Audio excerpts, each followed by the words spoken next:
News and വ്യൂസിലേക്ക് സ്വാഗതം. ഭരണഘടനാ സ്ഥാപനങ്ങളെ മോദി സർക്കാർ ഫാസിസ്റ്റ് സ്വഭാവത്തിൽ ഹൈജാക്ക് ചെയ്യുന്നുവെന്ന് വ്യാപക ആരോപണമുയരുന്ന ഘട്ടത്തിലാണ് ദുരൂഹമായ ധൻഖറിൻ്റെ രാജി. രാജ്യത്തെ രണ്ടാമനായ ഉപരാഷ്ട്രപതി കേന്ദ്ര സർക്കാരിൻ്റെ ഇംഗിതങ്ങളിൽ മാത്രം പ്രവർത്തിക്കേണ്ടയാളാണോ? രാജിയുടെ കാര്യത്തിൽ ഉയരുന്ന സംശയങ്ങളും ആശങ്കകളും പാർലമെൻറ്റിൽ ചർച്ച ചെയ്യാൻ കേന്ദ്രത്തിന് വിമുഖത എന്തിന്? കേവലം ചടങ്ങായി മാത്രം പാർലമെൻറ്റ് സമ്മേളനങ്ങൾ ഒതുങ്ങുകയാണോ? ബീഹാറിലെ വോട്ടർ പട്ടികയിലെ തീവ്ര പുനഃപരിശോധനയിലും നാടിനറിയാനുള്ള വിശദീകരണങ്ങളില്ല. എന്തിന് ധൻഖർ രാജിവെച്ചു? എന്തിനാണ് നാടിൻ്റെ പ്രശ്നങ്ങളോട് മോദി സർക്കാർ മുഖം തിരിക്കുന്നത്? ജനാധിപത്യ സങ്കേതങ്ങളിൽ തന്നെ ജനാധിപത്യ വിരുദ്ധതകൾക്ക് സാധ്യത തേടുന്ന കേന്ദ്ര ഭരണരീതി ഇന്ത്യ എന്ന ആശയത്തിന് ഏൽപ്പിക്കുന്ന ആഘാതം എന്തൊക്കെയാണ്? നമുക്ക് ചർച്ച ചെയ്യാം. ഇന്ന് നമ്മുടെ ചർച്ചയെ സമ്പന്നമാക്കുന്ന അതിഥികൾ: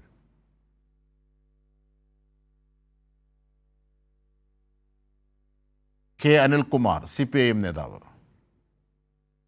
പി കൃഷ്ണദാസ്, BJP പ്രതിനിധി; ഒപ്പം മുതിർന്ന മാധ്യമപ്രവർത്തകൻ, രാഷ്ട്രീയ നിരീക്ഷകൻ സെബാസ്റ്റ്യൻ പോൾ. ആദ്യം BJP നേതാവ് ശ്രീ പി കൃഷ്ണദാസിലേക്ക്. കൃഷ്ണദാസ്, ഈ ധൻഖർ എന്തിനാണ് രാജിവെച്ചത്? ഇതാണ് നാട് ചോദിക്കുന്ന ചോദ്യം. അജംഷാദ് അദ്ദേഹത്തിന്റെ 21/7/2025 അദ്ദേഹത്തിന്റെ റെസിഗ്നേഷൻ ലെറ്ററിൽ തന്നെ എന്തുകൊണ്ടാണ് അദ്ദേഹം രാജിവെക്കുന്നത് എന്നുള്ളത് കൃത്യമായി പറഞ്ഞിട്ടുണ്ട്. ആരോഗ്യ കാരണങ്ങളോ? ആരോഗ്യ കാരണങ്ങളാണ് അതിനുള്ള കാരണമായി അദ്ദേഹം പറഞ്ഞിട്ടുള്ളത്. മറ്റെന്തെങ്കിലും ഒരു കാരണം നാളിതുവരെ നമുക്ക് ആർക്കും അറിയില്ല. അദ്ദേഹത്തിന് ശാരീരികമായിട്ടുള്ള അവശതകൾ കേട്ടില്ല അജംസെ?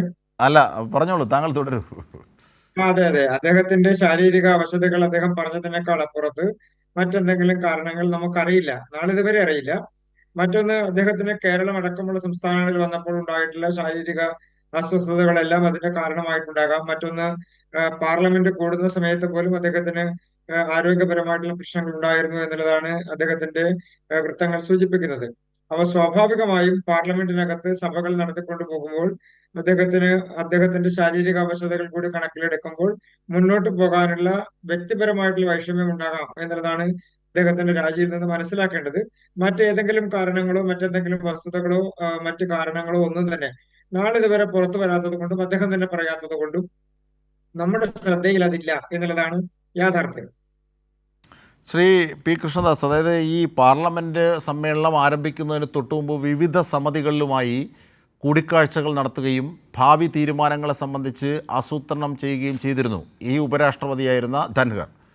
അന്നൊന്നും അങ്ങനെ ആരോഗ്യ പ്രശ്നമുള്ള ഒരാളാണെങ്കിൽ ഇതൊന്നും ആസൂത്രണം ചെയ്യത്തില്ലല്ലോ.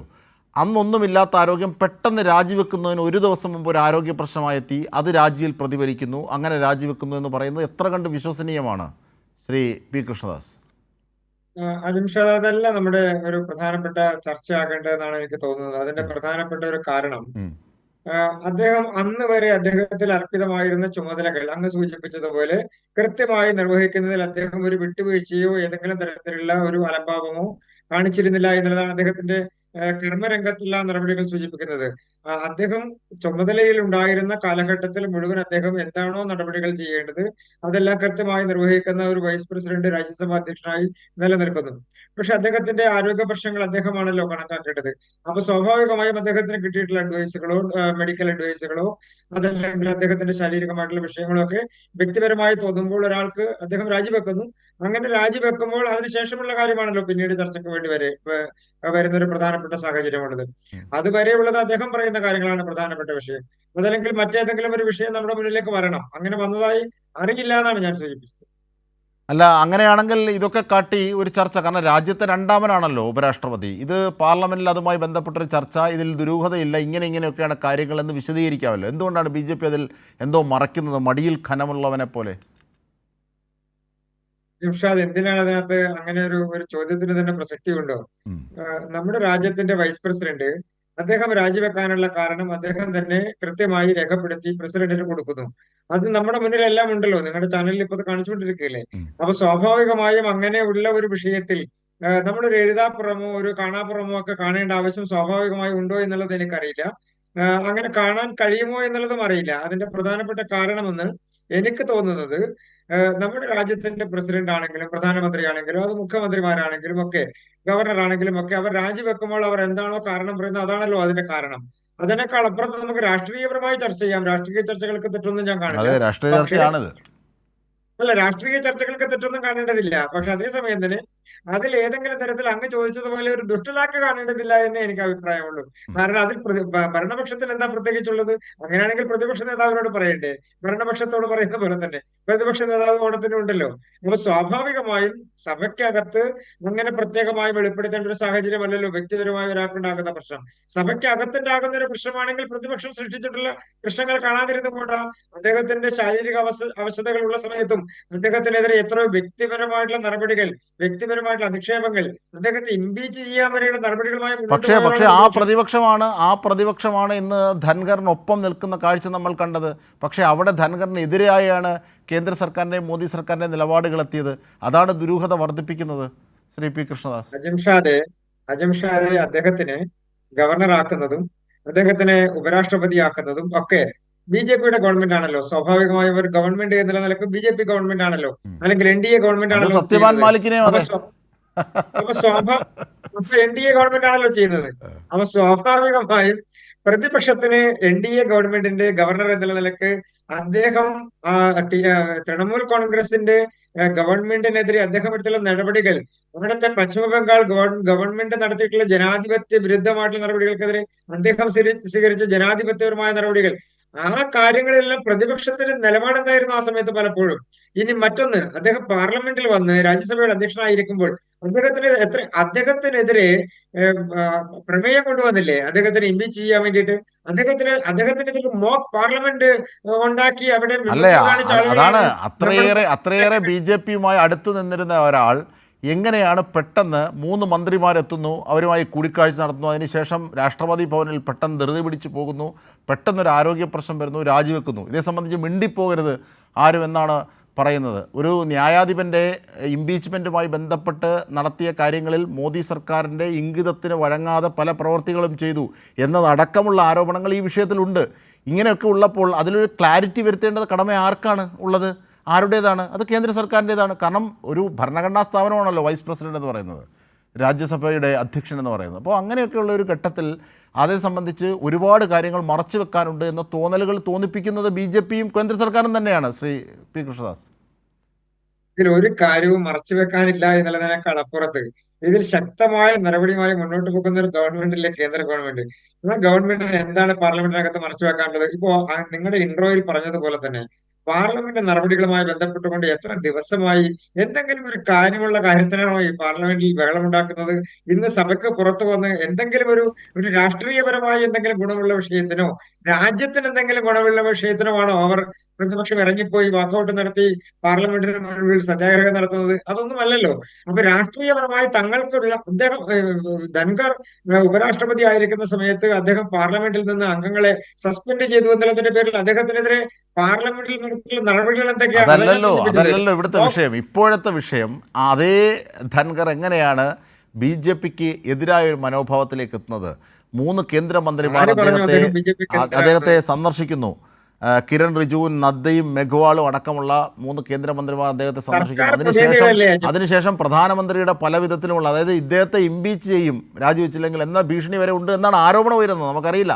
ഇതൊക്കെ സംബന്ധിച്ച് ക്ലാരിറ്റി വരണ്ടേ ശ്രീ പി കൃഷ്ണദാസ്? ഞാൻ കൃഷ്ണദാസിലേക്ക് തിരിച്ചെത്താം. ഒറ്റ വാചകം കൂടി അവസാനിപ്പിക്കാം. അതായത് പാർലമെന്റിനകത്ത് ഗവൺമെന്റിനെ നയിക്കുന്ന മന്ത്രിമാർ അവർ സഭാധ്യക്ഷനെ കാണുക എന്നുള്ള സ്വാഭാവിക നടപടി മാത്രമല്ലേ? എല്ലാം ഇപ്പോൾ സ്വാഭാവികമാണ്.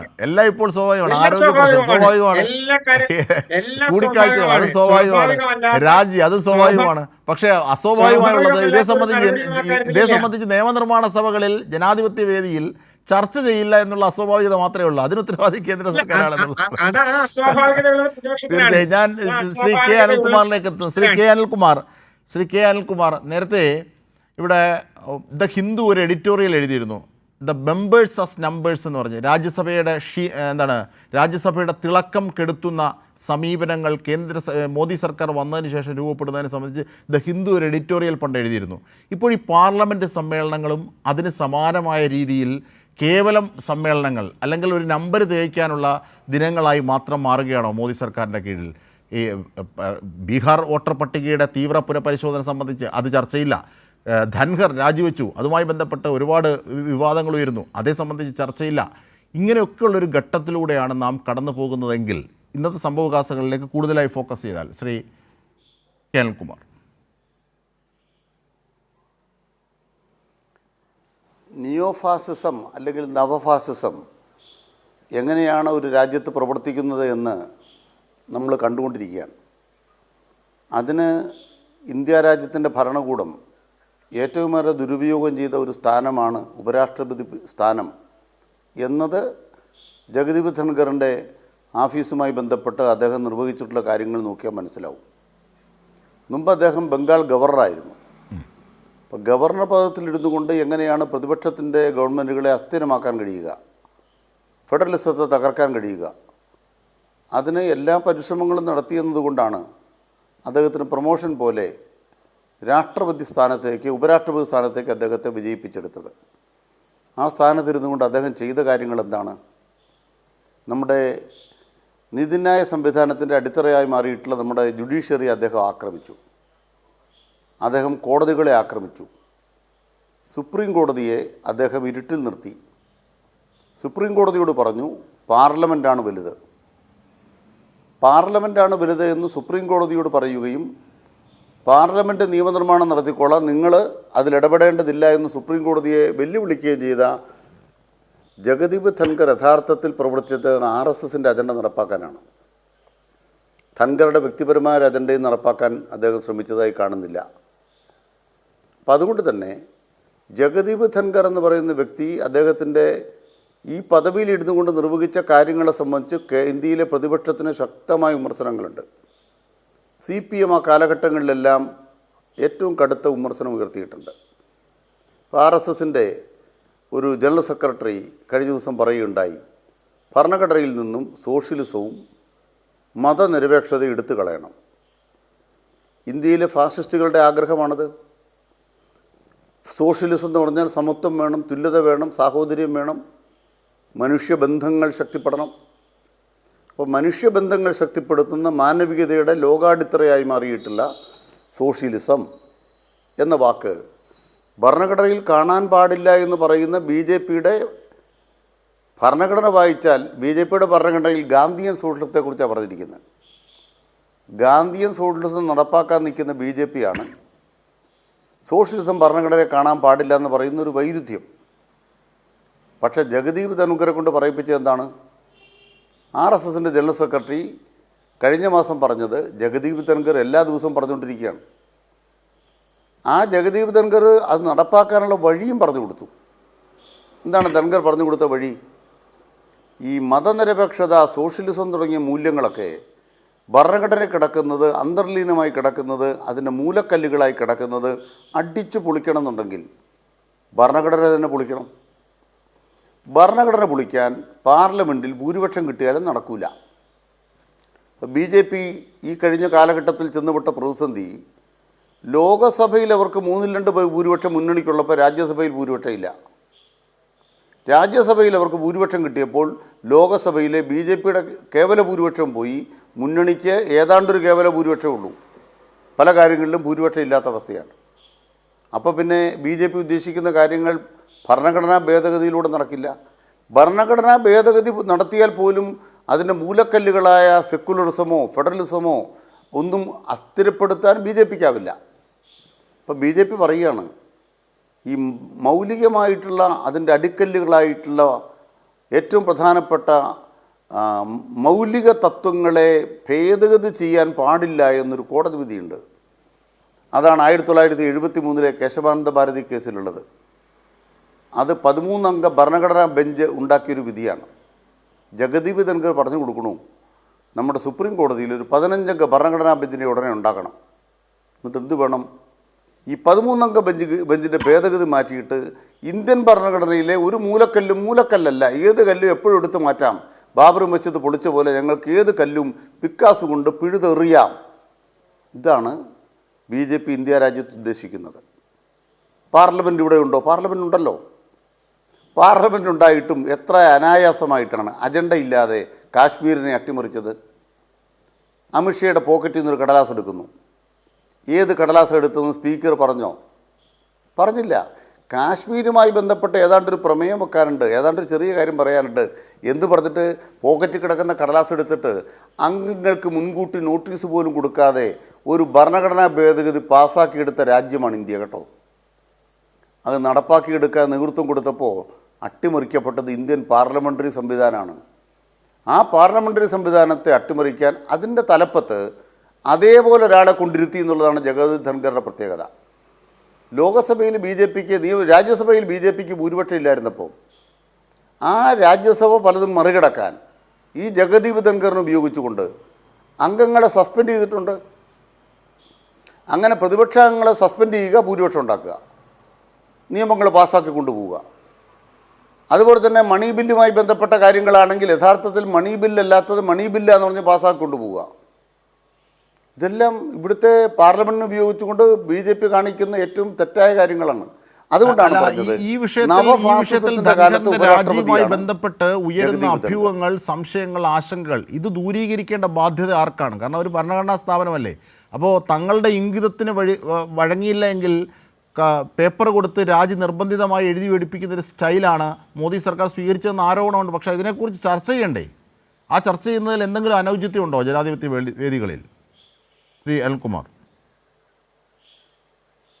അതെ, അതിന് ജനാധിപത്യം ഇവിടെ ഉണ്ടെങ്കിലേ ചർച്ച ചെയ്യേണ്ട കാര്യമുള്ളൂ. നമ്മുടെ രാജ്യത്ത് ഇവിടെ ജനാധിപത്യം. ബീഹാറിലെ വോട്ടർ പട്ടികയിൽ പൗരത്വം എന്ന് പറയുന്നത് വോട്ട് ചേർക്കാനുള്ള അടിസ്ഥാന ഘടകമാണെന്ന് ഇലക്ഷൻ കമ്മീഷൻ നടപ്പാക്കുകയാണ് തീരുമാനം. ഇലക്ഷൻ കമ്മീഷൻ എന്താ അതിൻ്റെ അധികാരം? ഇലക്ഷൻ കമ്മീഷൻ എന്ന് പറയുന്നത് ഈ നാട്ടിൽ ജീവിച്ചിരിക്കുന്ന മനുഷ്യന്മാർക്ക് വോട്ട് കൊടുക്കണം. ഇന്ത്യ രാജ്യത്തെ പൗരനല്ലെങ്കിൽ പൗരനല്ലാത്ത വ്യക്തികളെ എന്തു ചെയ്യണമെന്ന് നമ്മുടെ രാജ്യത്ത് നിയമം അനുശാസിക്കുന്നുണ്ട്. ഒരാളെ പൗരനല്ലാതായി പ്രഖ്യാപിക്കാനുള്ള വഴി എന്താണെന്ന് നിയമത്തിൽ പറയുന്നുണ്ട്. അങ്ങനെ എന്തെങ്കിലും ചെയ്യുന്നതിന് പകരം നിങ്ങളാരും വോട്ടർ പട്ടികയിലില്ല, നിങ്ങൾ വോട്ടർ പട്ടികയിലാകാൻ വേണ്ടി ഇന്ന കടലാസുകൾ കൊണ്ടുവരണം. ഏത് കടലാസ്? നമ്മൾ കോവിഡ് കാലത്ത് ഇന്ത്യ രാജ്യത്ത് പല സ്ഥലങ്ങളിൽ ജോലിക്ക് പോയ മനുഷ്യന്മാർ എത്ര ദിവസം കഴിഞ്ഞാൽ നടന്ന് വീട്ടിൽ ചെന്ന് തീവണ്ടി കൊടുക്കാതെ? അങ്ങനെ ഒരു ഇന്ത്യ രാജ്യത്താണ് നമ്മൾ ജീവിച്ചുകൊണ്ടിരിക്കുന്നത്. ഉദാഹരണമായിട്ട് നമ്മുടെ നാട്ടിൽ നിന്ന് കടലിലേക്ക് മീൻ പിടിക്കാൻ പോയാൽ 2 ആഴ്ച കഴിഞ്ഞ് മീൻ പിടിച്ച് വരുന്നവരുണ്ട്. 2 ആഴ്ച കഴിഞ്ഞ് മീൻ പിടിച്ച് വരുന്നവരുണ്ട് കടലിൽ പോയിട്ട്. ഈ 14 ദിവസം കൊണ്ട് ഇലക്ടറൽ റോളിൽ പേര് ചേർക്കുന്ന ഒരു സംവിധാനം വന്നാൽ വോട്ട് കിട്ടുമോ? ബീഹാറിൽ നിന്നും ഒക്കെ മറ്റ് സംസ്ഥാനങ്ങളിൽ പോയിട്ട് 2 കൊല്ലം 3 കൊല്ലം കഴിഞ്ഞ് മടക്കി ചെല്ലുന്ന മനുഷ്യനില്ലേ? ഇവർക്കൊന്നും വോട്ട് വേണ്ടേ? ഇതുകൊണ്ടാണ് നിയോ ഫാസിസം എന്ന് പറയുന്നത് എന്താ ചെയ്തുകൊണ്ടിരിക്കുന്നത്? അവർ വളരെ കൃത്യമായ നിലയ്ക്ക് നമ്മുടെ പാർലമെൻ്റ് ആണെങ്കിൽ പാർലമെൻറ്റിനെ ദുരുപയോഗിക്കുന്നു. അതുപോലെ തന്നെ ഇലക്ഷൻ കമ്മീഷനാണെങ്കിൽ ഇലക്ഷൻ കമ്മീഷനെ ദുരുപയോഗിക്കുന്നു. ഇപ്പോൾ സുപ്രീം കോടതിയിൽ എന്താ അവർ ചെയ്തത്? സുപ്രീം കോടതി എല്ലാം നീതി നടപ്പാക്കുന്ന കോടതിയാണോ? എല്ലാവർക്കും നീതി കിട്ടിക്കൊണ്ടിരിക്കുന്ന കോടതിയാണോ? അങ്ങനെയാണെങ്കിൽ ആദ്യം ചെയ്യേണ്ടത് ആ കേസിൽ വിധി പറയുന്ന ജഡ്ജിമാർ പിന്നെ ബി ജെ പി പറയുന്ന സ്ഥാനമാനങ്ങൾ നേടാൻ പോകരുത്. അതാണ് മനസ്സിലാക്കേണ്ടത്. ഇപ്പോൾ ബി ജെ പിയുടെ കേരളത്തിൽ നിന്നൊരു നേതാവായ സദാനന്ദന് ഒരു നോമിനേഷൻ കൊടുത്തതുപോലെ രാഷ്ട്രപതി ചില ആളുകളെ നോമിനേറ്റ് ചെയ്യുന്ന എന്തടിസ്ഥാനത്തിലാണ്? എന്തിനു വേണ്ടിയാണ്? ചില ഗവർണർ പദവി ചിലർക്ക് മാറ്റി കൊടുക്കുന്ന എന്തടിസ്ഥാനത്തിലാണ്? കോടതിയിൽ കേസ് വിളിക്കുന്നു, ആ വിധി എന്ന് പറയുന്ന സംഘപരിവാറിൻ്റെ താല്പര്യമനുസരിച്ചാകുന്നു, അതിലൊരു ജഡ്ജി ഗവർണറായി തീരുന്നു. വേറൊരു കേസിൽ സംഘപരിവാറിൻ്റെ താല്പര്യം അനുസരിച്ചൊരു വിധി വരുന്നു, അതിലെ ജഡ്ജി രാജ്യസഭാംഗമായി മാറുന്നു. ഇതൊക്കെ സമ്മാനം കൊടുക്കലില്ലേ? നമ്മൾ മനസ്സിലാക്കേണ്ടത് നവഫാസിസത്തിൻ്റെ കാലത്ത് ഇന്ത്യ രാജ്യത്തെ എല്ലാ സ്ഥാപനങ്ങളും കടന്നാക്രമണത്തിന് വിധേയമായി. അത് ഏറ്റവും ശാസ്ത്രീയമായി ചെയ്തൊരു വ്യക്തിയാണ് ജഗദീപ് ധൻഖർ. ആ ധൻഖറിനെ പോലും സഹിക്കാൻ വയ്യാത്ത ആവശ്യങ്ങളിലേക്ക് ബി ജെ പി എത്തി. അതാണ് പ്രശ്നം. ധൻഖറിന്റെ അയോഗ്യത. ധൻഖർ ഉപരാഷ്ട്രപതിയായിരിക്കെ രാജ്യസഭയുടെ ഡെപ്യൂട്ടി ചെയർമാൻ നിലയ്ക്ക് ശ്രീ സെബാസ്റ്റ്യൻ പോൾ ധൻഖർ ഉപരാഷ്ട്രപതിയായിരിക്കെ രാജ്യസഭയുടെ ഡെപ്യൂട്ടി ചെയർമാൻ നിലയ്ക്ക് അദ്ദേഹം പറഞ്ഞു. ശ്രീ സെബാസ്റ്റ്യൻ പോൾ, അതായത് ധൻഖർ ഈ ഒരു ഉപരാഷ്ട്രപതിയായിരിക്കെ രാജ്യസഭയുടെ അധ്യക്ഷനായിരിക്കെ ഇതേ സംബന്ധിച്ചുള്ള ഒരു ക്ലാരിറ്റി വേണം എന്നാണ് പറയുന്നത്. വിജയമാഷൊക്കെ സൂചിപ്പിച്ചതുപോലെ രാജി ഒരു രാഷ്ട്രീയ പ്രക്രിയയാണ്. ഇവിടെ ഇപ്പോഴുണ്ടാകുന്ന രാഷ്ട്രീയം മോദി സർക്കാരുമായി ബന്ധപ്പെട്ട് അവരെ പ്രതിക്കൂട്ടിൽ നിർത്തുന്ന തരത്തിലുള്ളതാണ് എന്നതാണ് പൊതുവിലുള്ള ആക്ഷേപം. അതിലൊരു ക്ലാരിറ്റി വരുത്തേണ്ടത് ആരാണ്? അത് ജനാധിപത്യ മര്യാദയുടെ ഭാഗമാണോ, അതോ BJP ഇപ്പോൾ സൂചിപ്പിച്ചതുപോലെ ഇത്ര നിസ്സാരവൽക്കരിച്ച് കാണേണ്ടതേ ഉള്ളോ ഈ വിഷയങ്ങളിലെ അന്തസത്ത എന്നുള്ളതാണ്? Shri Sebastian Paul. ഇല്ല, ഉപരാഷ്ട്രപതിയുടെ രാജി എന്നത് അത്ര നിസ്സാരമായി കാണാവുന്ന കാര്യമല്ല. ഉപരാഷ്ട്രപതിമാർ നേരത്തെ പ്രസിദ്ധമായ ഒരു രാജി ഉണ്ടായിട്ടുള്ളത് VV ഗിരി ആണ്. VV ഗിരി എന്ന ഉപരാഷ്ട്രപതിയുടെ രാജി എന്തെല്ലാം രാഷ്ട്രീയമായ ചലനങ്ങൾക്ക്, പ്രത്യാഘാതങ്ങൾക്ക് ഒക്കെ കാരണമായി എന്ന് ആ കാലത്തെ ചരിത്രം ഓർമ്മയുള്ളവർക്ക് മനസ്സിലാക്കാവുന്നതേ ഉള്ളൂ. ഇവിടെ ഇപ്പോൾ ഒരു ഉപരാഷ്ട്രപതി വളരെ പെട്ടെന്ന് പാർലമെൻറ്റ് സമ്മേളനം ആരംഭിക്കുന്നു. ആദ്യത്തെ ദിവസം അദ്ദേഹം സജീവമായി തൻ്റെ ചുമതല നിർവഹിക്കുന്നു. അടുത്ത ദിവസങ്ങളിലേക്കുള്ള പ്രവർത്തനത്തിനുള്ള അജണ്ടകൾ നിശ്ചയിക്കുന്നു. അങ്ങനെയെല്ലാം സാധാരണഗതിയിൽ നടന്നുകൊണ്ടിരിക്കെ അന്ന് രാത്രിയിൽ അദ്ദേഹത്തിന് പെട്ടെന്ന് രാജിവെക്കുകയാണ്. അദ്ദേഹം രാഷ്ട്രപതി ഭവനിലെത്തുന്നു, രാഷ്ട്രപതിയെ കാണുന്നു, രാജി സമർപ്പിക്കുന്നു. രാജിക്കത്തിൽ കാരണം പറയുന്നുണ്ട്. ആ രാജിക്കത്തിൽ പറയുന്ന കാരണം അദ്ദേഹം തൻ്റെ ഈ പാർലമെൻ്ററി കർത്തവ്യം അല്ലെങ്കിൽ ഉപരാഷ്ട്രപതി എന്ന ചുമതലകൾ അതിനേക്കാൾ ഉപരിയായി തൻ്റെ ആരോഗ്യ സംരക്ഷണം, നഷ്ടപ്പെട്ട ആരോഗ്യം വീണ്ടെടുക്കൽ അതിനെ കാണുന്നത് കൊണ്ട് ഞാൻ രാജിവെക്കുന്നു എന്നാണ്. എന്ന് വെച്ചാൽ സാധാരണക്കാർ പറയുന്നത് പോലെ ആരോഗ്യപരമായ കാരണങ്ങളാൽ രാജിവെച്ചിരിക്കുന്നു. അത് വാസ്തവത്തിൽ ഇവിടെ BJP വക്താവ് ന്യായീകരിച്ചതുപോലെ അതിൽ കാര്യങ്ങൾ അവസാനിക്കേണ്ടതാണ്. ഒരാൾക്ക് സുഖമില്ലെങ്കിൽ അയാൾക്ക് രാജിവെച്ച് പോകാം. പക്ഷെ ആ വിശദീകരണം രാജ്യത്തിനോ പാർലമെൻറ്റിനോ രാഷ്ട്രീയ പാർട്ടികൾക്കോ പൊതുസമൂഹത്തിനോ തൃപ്തികരമായിട്ടില്ല. ആരോഗ്യമാണ് പ്രശ്നമെങ്കിൽ അദ്ദേഹം പാർലമെൻറ്റിൽ വന്നയാളാണല്ലോ. അപ്പോൾ ആ ആരോഗ്യ പരിപാലനത്തിന് ഇനി 2 വർഷം കൂടി അദ്ദേഹത്തിന് ഉപരാഷ്ട്രപതിയായി തുടരാം. ആ പദവിയിലിരുന്നു കൊണ്ട് ലഭിക്കാവുന്ന ഏറ്റവും മികച്ച ചികിത്സയും എല്ലാ കാര്യങ്ങളും ലഭിക്കുകയും ചെയ്യും. പക്ഷെ അതല്ല, അതൊരു ന്യായം പറഞ്ഞിരിക്കുന്നു എന്നേ ഉള്ളൂ. ഈ 3 കേന്ദ്രമന്ത്രിമാർ സംശയാസ്പദമായ രീതിയിൽ അദ്ദേഹത്തെ കാണുകയും അതിനെ തുടർന്ന് അദ്ദേഹം രാജി പൊടുന്നനെ ഒരു സൂചനയും ആർക്കും നൽകാതെ വയ്ക്കുകയും ചെയ്യുന്നു എന്ന് പറയുമ്പോൾ അവിടെ ഒരു മാഫിയ സ്വഭാവത്തിലുള്ള ഭീഷണി ഉപരാഷ്ട്രപതിയുടെ മേൽ പ്രയോഗിക്കപ്പെട്ടു എന്ന് ന്യായമായും അനുമാനിക്കേണ്ടി വരും. അതിനപ്പുറം നമുക്കൊന്നും ഇപ്പോൾ പറയാൻ കഴിയില്ല. എന്താണ് കാര്യം അറിയില്ല. പലതരത്തിലുള്ള പല കാരണങ്ങളും ബാലിശമാണ്. ഉപരാഷ്ട്രപതിക്ക് വേണ്ടുന്ന പ്രാമുഖ്യം കിട്ടുന്നില്ല, അദ്ദേഹത്തിന് വിദേശയാത്രയ്ക്കുള്ള അവസരം കിട്ടുന്നില്ല, അതുകൊണ്ടുള്ളൊരു കെറിവിൽ നിന്നാണ് രാജ്യം ഉണ്ടായത് എന്ന് ഇന്നൊരു പത്രത്തിൽ വായിച്ചു. അതൊക്കെ എത്രയോ ബാലിശമായ രീതിയിലുള്ള കാര്യങ്ങൾ, നിഗമനങ്ങളാണ്. രാജ്യത്തിൻ്റെ റിപ്പബ്ലിക്കിൻ്റെ 2ാം സ്ഥാനക്കാരനാണ് ഉപരാഷ്ട്രപതി എന്ന് പറയുന്നത്. ആ ഉപരാഷ്ട്രപതി പൊടുന്നനെ രാജിവെച്ച് പോകുമ്പോൾ അതിൻ്റെതായ കാരണമുണ്ടാകും. ഇവിടെ സംഭവിച്ചിരിക്കുന്നത് അദ്ദേഹം ബംഗാൾ ഗവർണറായിരുന്നപ്പോഴും പിന്നീട് ഉപരാഷ്ട്രപതിയായപ്പോഴും സ്വീകരിച്ച നിലപാടുകൾ.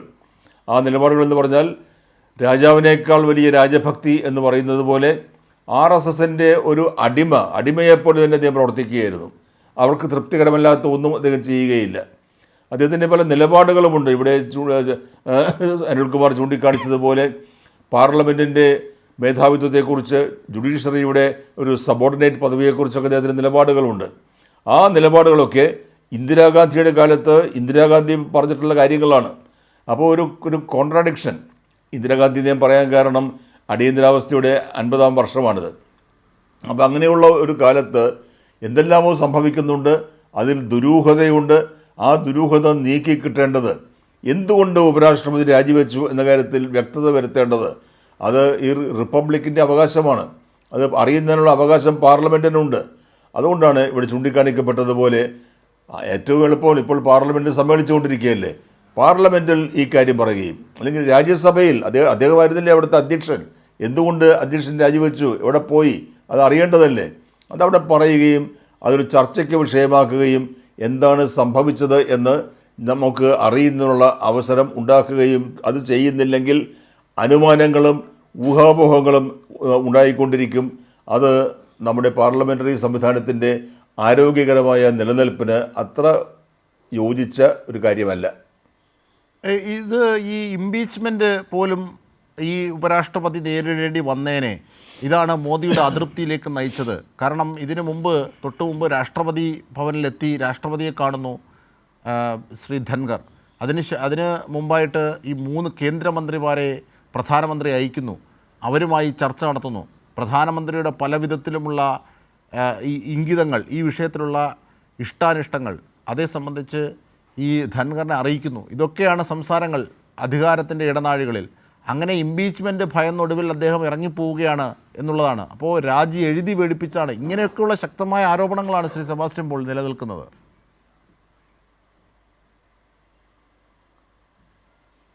അത് ഇംപീച്ച്മെൻറ്റ് ഒരു വിഷയമാണ്. നമ്മൾ ഇതിനു മുമ്പ് അങ്ങനെ കേട്ടിട്ടുള്ളത് ജഡ്ജിമാർ, സുപ്രീം കോടതി മറ്റൊരു ജഡ്ജിമാർ ഇംപീച്ച് ചെയ്യപ്പെടുമ്പോൾ ഇംപീച്ച്മെൻറ്റ് വിജയിക്കും എന്ന അവസ്ഥ വരുമ്പോൾ അവർ രാജിവെച്ച് പോകാറുണ്ട്. പക്ഷേ ഇവിടെ ഇംപീച്ച്മെൻറ്റിന് നോട്ടീസുണ്ട്, ആ നടപടി അവിടെ പ്രാബല്യത്തിലുണ്ട് എന്നതിനപ്പുറം ഇപ്പോഴത്തെ രാജ്യസഭയിലെ അംഗബലം വെച്ച് നോക്കുമ്പോൾ ആ ഇംപീച്ച്മെൻറ്റ് പ്രമേയം പാസ്സാവുന്നതിനുള്ള സാധ്യത വളരെ കുറവാണ്. രാജ്യസഭയിലൊരു കുറ്റവിചാരണ നടക്കും എന്നേ ഉള്ളൂ. അങ്ങനെ ഒരു കുറ്റവിചാരണ, പാർലമെൻ്ററി വിചാരണ നടക്കും എന്നത് ഭയപ്പെട്ട് കാര്യങ്ങളിൽ നിന്നൊക്കെ അങ്ങനെ ഒളിച്ചു പോകുന്ന ആളൊന്നുമല്ല നരേന്ദ്രമോദി എന്ന പ്രധാനമന്ത്രി. അതുകൊണ്ട് ഇംപീച്ച്മെൻറ്റ് നടപടികൾ അവസാനിപ്പിക്കുന്നതിന് വേണ്ടി പ്രധാനമന്ത്രി ഈ രാജി ആവശ്യപ്പെട്ടു എന്ന് പറഞ്ഞാൽ അത് വിശ്വസനീയമല്ല. അപ്പോൾ അവിടെ എന്തോ മറ്റൊന്ന് സംഭവിക്കുന്നുണ്ട്. ഇപ്പോൾ വി ഗിരിയുടെ കാലത്ത് ഇന്ദിരാഗാന്ധി ചെയ്തത് എന്തായിരുന്നു? മനസാക്ഷി വോട്ട് എന്ന ഒരു തത്വം മുന്നോട്ട് വെച്ചുകൊണ്ട് സ്വന്തം പാർട്ടി ഇന്ദിരാഗാന്ധി നോമിനേഷൻ ഒപ്പിട്ട് കൊടുത്ത സ്ഥാനാർത്ഥി സഞ്ജീവ് റെഡ്ഡിയെ പരാജയപ്പെടുത്തിക്കൊണ്ട് ആ ഉപരാഷ്ട്രപതിയെ വിജയിപ്പിക്കുകയാണ്. അത് ഒരു സാഹചര്യം എന്നതുപോലെ നമുക്ക് പെട്ടെന്ന് മനസ്സിലാക്കാൻ കഴിയാത്ത അതീവമായ ദുരൂഹത നിറഞ്ഞ ഒരു സാഹചര്യം അല്ലെങ്കിൽ രാഷ്ട്രീയ സാഹചര്യം ഉരുത്തിരിഞ്ഞു വരുന്നുണ്ട്. അതിൻ്റെ മുന്നോടിയായിട്ട് വേണം ധൻഖറുടെ അപ്രതീക്ഷിതമായ ഈ രാജിയെ കാണേണ്ടത്. തീർച്ചയായും. ശ്രീ പി കൃഷ്ണദാസ്, ഇതിൽ ഏറ്റവും പ്രധാനപ്പെട്ട ഒന്ന് ജനാധിപത്യ വിരുദ്ധമായ മോദിയുടെ സമീപനങ്ങൾ, മോദി സർക്കാരിൻ്റെ സമീപനങ്ങൾ എന്നുള്ളതാണ്. ഇപ്പോൾ ഉദാഹരണത്തിന് ഇവിടെ ശ്രീ കെ അനിൽകുമാർ ചൂണ്ടിക്കാട്ടിയ ഒരു കാര്യമുണ്ട്. ഈ ബീഹാർ വോട്ടർ പട്ടികയുമായി ബന്ധപ്പെട്ട് അതിൻ്റെ അതായത് ഈ തീവ്ര പുനഃപരിശോധന രീതി, ഇതിനെതിരെ വലിയ പരാതി പ്രതിപക്ഷങ്ങൾ ഉന്നയിക്കുന്നു. 100ഓളം തെളിവുകൾ ഈ വിഷയത്തിലുണ്ട് എന്നറിയിക്കുന്നു. പക്ഷേ ഇതിലൊക്കെ സാങ്കേതികമായ കാര്യങ്ങൾ മാത്രമാണ്. ഇലക്ഷൻ കമ്മീഷനെക്കുറിച്ച് അതിനെ പ്രതിനിധീകരിച്ചുകൊണ്ട് പറയാനോ ചർച്ച ചെയ്യാനോ ആകില്ല എന്നൊക്കെ പറഞ്ഞിട്ടാണ് ഇതിനെ ഒഴിഞ്ഞു മാറുന്നത്. ഒരു ജനാധിപത്യത്തെ ധ്വംസിക്കുന്നു. അങ്ങനെ ഒരു നവഫാസിസ്റ്റ് രീതി നിങ്ങൾ കൈക്കൊള്ളുന്നു. ഭരണഘടനാ സ്ഥാപനങ്ങളെ ഹൈജാക്ക് ചെയ്യുന്നു. കേന്ദ്ര ഏജൻസികളെ പലതും നിങ്ങളുടെ രാഷ്ട്രീയ ടൂളാക്കുന്നു. എന്തിന് ഗവർണറെ പോലും ഭരണഘടനാ സ്ഥാപനം എന്നല്ലേ. ഇങ്ങനെയൊക്കെയുള്ളൊരു ആക്ഷേപം നിലനിൽക്കുകയാണ് ഇത്തരത്തിലുള്ള ആരോപണം കൂടി വരുന്നത്. തെരഞ്ഞെടുപ്പ്, അതിൽ സമ്മതിദാന അവകാശം മാത്രമാണ് യഥാർത്ഥത്തിൽ പൗരന് ബാക്കിയായുള്ളത്, പ്രത്യേകിച്ച് ഉത്തരേന്ത്യ പോലുള്ള സ്ഥലങ്ങളിൽ. എന്നിരിക്കെ ആ സമ്മതിദാന അവകാശം പോലും അവരിൽ നിന്ന് ലംഘിക്കുന്ന അക്ഷരാർത്ഥത്തിലെ ജനാധിപത്യ വിരുദ്ധത ഇതാണ് കാട്ടുന്നത് എന്നുള്ളത് വലിയ ആരോപണമായി നിൽക്കുന്നു. പക്ഷേ അതേ സംബന്ധിച്ചും നിങ്ങളുടെ നിലപാട് മറ്റൊന്നാണ്. ECയുടെ കാര്യത്തിൽ ഇടപെടാനാകില്ല, അതിനെ പ്രതിനിധീകരിക്കുന്നത് ശരിയല്ല. ഇങ്ങനെയൊരു നിലപാട് പറയുന്നതാണോ യുക്തം? ഇവിടെ കെ അനിൽകുമാർ സൂചിപ്പിച്ചത് അതാണ്. ശ്രീ കെ അനിൽകുമാർ അതൊന്നും സൂചിപ്പിച്ചില്ല അജിംഷാദ്. അദ്ദേഹം പറഞ്ഞത് ഫാസിസത്തെ കുറിച്ചുമൊക്കെയാണ്. അല്ല, ഫാസിസം ഏത് കൃത്യമായി അദ്ദേഹം രാജ്യത്താണ് പറഞ്ഞു. അദ്ദേഹം നിലനിൽക്കുന്നത്? അക്കവിട്ട് നിർത്തി, താങ്കൾ കേൾക്കാത്തതുകൊണ്ടാണ്. അല്ലല്ല, ഞാൻ പറയാം. നിങ്ങൾ പറഞ്ഞാലും പറഞ്ഞില്ലെങ്കിലും ഞാൻ പറയാം. അദ്ദേഹം ഫാസിസത്തെ കുറിച്ചൊക്കെയാണ് സൂചിപ്പിച്ചത്. അദ്ദേഹത്തിന്റെ പാർട്ടിക്കും അദ്ദേഹം വിശ്വസിക്കുന്ന പ്രസ്ഥാനത്തിനും ചേരുന്ന പേരുകളാണ് ഫാസിസം, നാസിസം ഒക്കെ. അത് എവിടെയാണ് നടന്നത്, ഏത് രാജ്യത്താണ് നടന്നത്, ആരാണ് ആ നടപടികൾ അതുമായി മുന്നോട്ട് പോയത് എന്നൊക്കെ അദ്ദേഹത്തിന് അറിയാമല്ലോ. എന്താണ് ചൈനയുടെ സ്ഥിതി, എന്താണ് റഷ്യയുടെ സ്ഥിതി, അവരെല്ലാം പറഞ്ഞിട്ടുള്ള പ്രത്യയശാസ്ത്രം ഏതായിരുന്നു, എന്താണ് ആ രാജ്യങ്ങളുടെ നിലവിലെ സ്ഥിതി എന്നുള്ളതൊക്കെ എല്ലാവർക്കും അറിയാമല്ലോ. അതൊക്കെ അവിടെ നിൽക്കട്ടെ, ആഗോള പ്രതിഭാസമൊക്കെ അവിടെ നിൽക്കട്ടെ. ഞാൻ ഒരൊറ്റ കാര്യം സൂചിപ്പിക്കാൻ ആഗ്രഹിക്കാൻ. അദ്ദേഹം ഒരു കാര്യം അതിനിടയിൽ സൂചിപ്പിച്ചു. ഈ രാഷ്ട്രപതിയുടെ ഉപരാഷ്ട്രപതിയുടെ രാജിയുമായി ബന്ധപ്പെട്ട് കേശവാനന്ദ ഭാരതീസ് കേസിന് ശേഷം നമുക്കറിയാമല്ലോ, 1973 പ്രിയാമ്പിൾ മാറ്റാൻ പാടില്ല എന്നറിയാമല്ലോ വിധി വന്നതിന് ശേഷം. ശ്രീ അനിൽകുമാർ, ഞാൻ അങ്ങയോട് ചോദിക്കട്ടെ, എപ്പോഴാ ഈ പ്രിയാമ്പിൾ മാറ്റിയത്? എപ്പോഴാ പ്രിയാമ്പിൾ മാറ്റിയത്? 42ാം ഭേദഗതി എനിക്കും അങ്ങേക്കും ഡോക്ടർ സെബാസ്റ്റ്യൻ അത് പോളിനൊക്കെ സെക്കുലർ അറിയാവുന്നതല്ലേ? എന്ന് ചേർത്തതല്ലേ?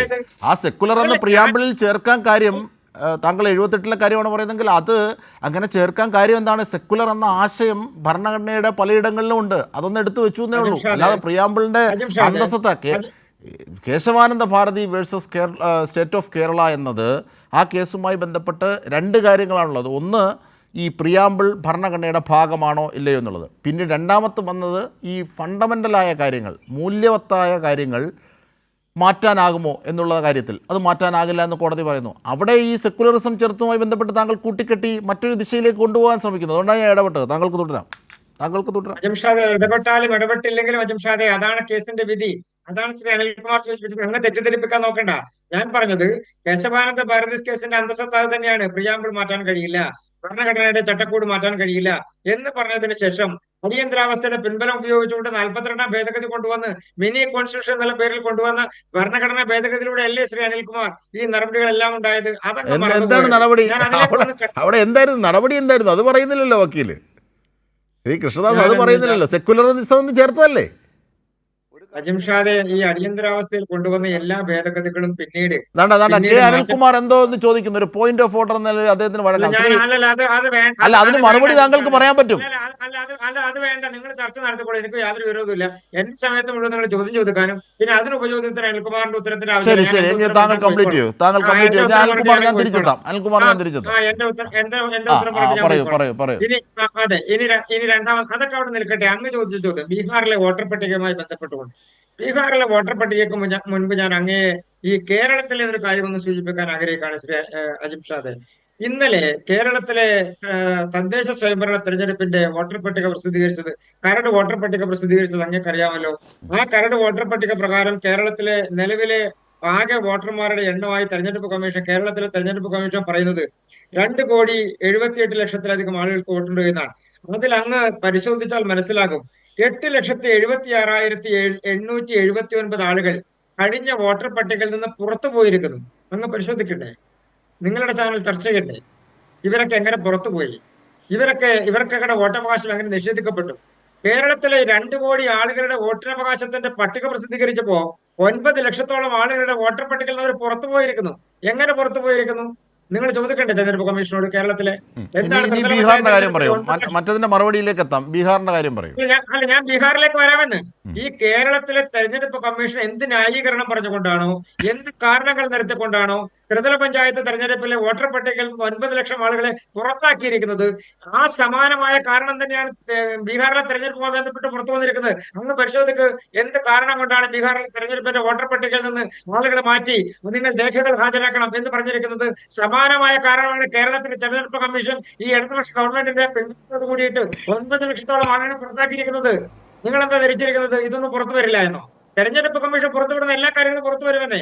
നിങ്ങൾ കാര്യം പറയുമ്പോൾ കേരളത്തിൽ ത്രിതല പഞ്ചായത്ത് തെരഞ്ഞെടുപ്പ് നടക്കാൻ പോയല്ലേ 4 മാസം കഴിഞ്ഞാൽ? കേരളത്തിൽ മുഴുവൻ പഞ്ചായത്തുകളിൽ വോട്ട് ചെയ്യാൻ സാധാരണക്കാരായിട്ടുള്ള ആളുകൾക്കാണ് വോട്ടവകാശം നഷ്ടപ്പെട്ടിരിക്കുന്നത്. 9 ലക്ഷത്തോളം ആളുകൾക്ക്. 5 ലക്ഷമാണല്ലോ പറയുന്നത്. അവിടുത്തെ ആകെ ജനസംഖ്യ എത്രയാണ്? അവിടുത്തെ ആകെ വോട്ടർമാരുടെ എണ്ണം എത്രയാണ്? പരിശോധിക്ക്. കേരളത്തിലെ 2 കോടി ആളുകളുടെ വോട്ടർ പട്ടിക, 2.5 കോടി ആളുകളുടെ വോട്ടർ പട്ടിക പുറത്തുവിടുമ്പോൾ 9 ലക്ഷം ആളുകൾക്ക് അകാരണമായി വോട്ടവകാശം നിഷേധിച്ചിരിക്കാൻ ഇടതുപക്ഷ ഗവൺമെന്റ്. അനിൽകുമാർ പറയാനുള്ളത്, എന്താ പറയാനുള്ളത്? നിങ്ങളുടെ കയ്യിലുണ്ടോ അതിന്റെ കണക്ക്?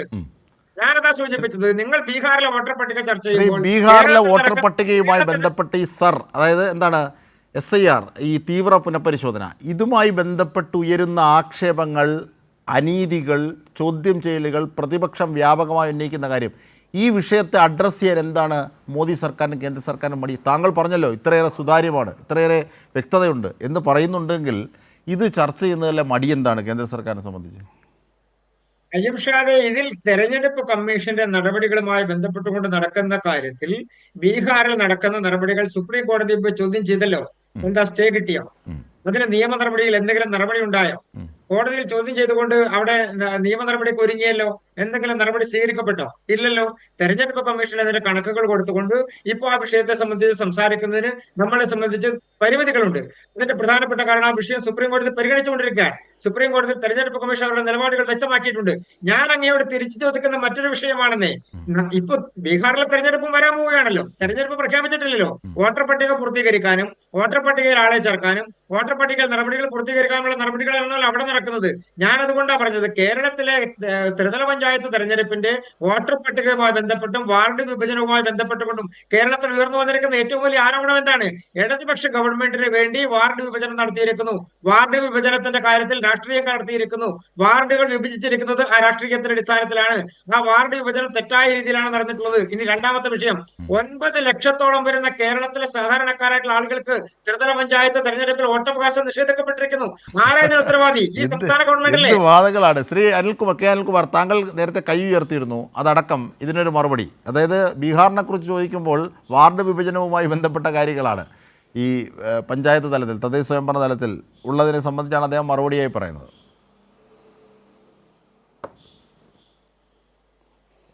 ഒന്ന്, ഈ ജഗദീപ് ധൻഖർ രാജ്യസഭാ ഡെപ്യൂട്ടി ചെയർമാനായിരിക്കെ അദ്ദേഹം രാജിവെച്ച ദിവസം ഒരു യോഗം ചേർന്നായിരുന്നു, രാജ്യസഭയിലെ കക്ഷി നേതാക്കളുടെ യോഗം. കക്ഷി നേതാക്കളുടെ യോഗം BJP ബഹിഷ്കരിച്ചു. BJPയുടെ മന്ത്രിമാർ അതിൽ പങ്കെടുത്തില്ല. അതിൻ്റെ കാരണം വ്യക്തമാക്കാൻ ബഹുമാനപ്പെട്ട കൃഷ്ണദാസ് സാറിനോട് ഞാൻ അപേക്ഷിക്കുന്നു. എന്തുകൊണ്ട് അവർ യോഗത്തിന് പോയില്ല? അങ്ങനെ ജഗദീപ് ധൻഖറെ BJP ബഹിഷ്കരിക്കാനുള്ള കാരണം എന്താണ് എന്നാണ് ചോദ്യം. ഇത് ജഗദീപ് ധൻഖർക്ക് വേണ്ടി ചോദിക്കുന്ന ചോദ്യം. കൃഷ്ണദാസ്, താങ്കൾക്ക് മറുപടി പറയാം. ജഗദീപ് ധൻഖർ എടുത്ത നടപടികളോ? ഒരു ബഹിഷ്കരണവും നടന്നിട്ടില്ല. അദ്ദേഹത്തിന്റെ അടുത്ത് തെറ്റായ വിവരമാണ്. അല്ല, മന്ത്രിമാർ പോയോ? മന്ത്രിമാർ പോയിരുന്നു. ആദ്യത്തെ യോഗം കഴിഞ്ഞു. രണ്ടാമത് അതിനുശേഷം ഇമ്മീഡിയറ്റ് ആയിട്ട് വീണ്ടും ഒരു യോഗം കൂടി ചേർന്നു. ആ യോഗത്തിൽ ആദ്യത്തെ യോഗത്തിൽ പങ്കെടുത്തവർക്ക് പങ്കെടുക്കാൻ കഴിഞ്ഞില്ല. അവർ മറ്റൊരു മീറ്റിംഗ് ആ സമയത്ത് നിശ്ചയിച്ചിരുന്നു. അത് കൃത്യമായി കമ്മ്യൂണിക്കേറ്റ് ചെയ്യപ്പെട്ടിട്ടുള്ള വിഷയമാണ്. പങ്കെടുക്കാതിരിക്കുക എന്നുള്ളതല്ല. ആദ്യത്തെ മീറ്റിംഗിൽ പങ്കെടുത്തു. രണ്ടാമത് പെട്ടെന്ന് ഒരു വിഷയം ചർച്ച ചെയ്യാൻ മീറ്റിംഗ് വിളിച്ചപ്പോൾ അതിൽ ആദ്യത്തെ മീറ്റിംഗിൽ പങ്കെടുത്തവർക്ക് പങ്കെടുക്കാൻ കഴിഞ്ഞില്ല. അത് കമ്മ്യൂണിക്കേറ്റ് ചെയ്യപ്പെട്ടിട്ടുള്ള വിഷയമാണ്. തെറ്റായിട്ടുള്ള കാര്യങ്ങൾ ജനങ്ങളെ ധരിപ്പിക്കുന്ന. ശരി, ശ്രീ അനിൽകുമാർ തുടരാം, താങ്കൾക്ക് തുടരാം. ശ്രീ അനിൽകുമാർ. അല്ല, അപ്പോൾ ഒരു കാര്യം, ഒരു രാജ്യസഭാ അധ്യക്ഷൻ ഒരു വിഷയം ചർച്ച ചെയ്യാൻ യോഗം വിളിക്കുന്നു. തങ്ങൾക്ക് പങ്കെടുക്കാൻ പറ്റുകയില്ലെങ്കിൽ രണ്ട് തരത്തിൽ ചെയ്യാം. പങ്കെടുക്കാവുന്ന വേറെ ആളെ അയക്കാം, ഇല്ലെങ്കിൽ ആ യോഗ സമയം മാറ്റാൻ പറഞ്ഞാൽ ഇങ്ങനെയൊക്കെയല്ലേ രാജ്യസഭയിൽ. അല്ല, ശ്രീ അനിൽകുമാർ പറയട്ടെ, നമുക്കെത്താം. ഒരു കൃത്യതയില്ല. അപ്പൊ അതവിടെ ഇരിക്കട്ടെ. ഇല്ലല്ല, കേന്ദ്രമന്ത്രിമാർ പങ്കെടുക്കാത്തതും അദ്ദേഹം വിളിച്ച യോഗത്തെ ബഹിഷ്കരിച്ചതും ഒക്കെ നിർണായകമായ വാർത്തകളാണ്. താങ്കൾ അതിനെ വളച്ചൊടിക്കുകയാണ്. CP കൃഷ്ണദാസ്. ശ്രീ K. അനിൽകുമാർ തുടരാം, താങ്കൾക്ക്.